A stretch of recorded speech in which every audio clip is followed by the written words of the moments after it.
আমরা বাড়ি থেকে বেরিয়েছি আজকে ভোর 5টা। আমরা এখন যাচ্ছি দিল্লি পানিপথ ন্যাশনাল হাইওয়ে দিয়ে।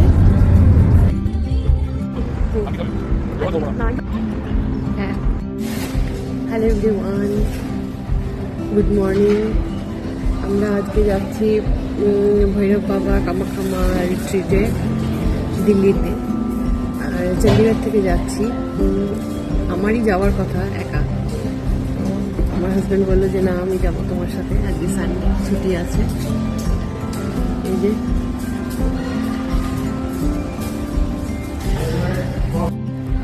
আমরা এখন এটা ন্যাশনাল হাইওয়ের ধারে একটা ধাবাতে এসেছি। এখন আমরা গুড়বালি চা খাচ্ছি। এখানকার ভীষণ ফেমাস গুড়বালি চায়। আর এখানে খুব ঠান্ডা, মানে এখনই এত ঠান্ডা পড়েছে, তাই না? সবে এখন ডিসেম্বর তো আসেনি, তাতে এত ঠান্ডা। আর তারপরে আবার আমাদের গাড়ি স্টার্ট দেবে 10টা নাগাদ দিয়ে। এখন ঘুরতে বাজে 7টা। সকালে ব্রেকফাস্ট ঠিক ভালো লাগে না, সেই জন্য গুড়বালি চাটাই ভালো লাগছে, আদা দিয়ে ভালো লাগছে।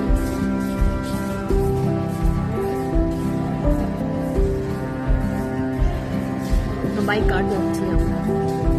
এখানে বাই কারই মানে বেশি ভালো লাগে আর কি, সেটা ঘুরতে ঘুরতে যাওয়া সুন্দর লাগে।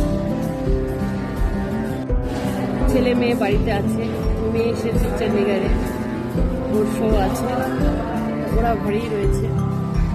আর আমি আমার হাজব্যান্ড আজকে সানডে মর্নিংয়ে বেরিয়ে পড়েছি।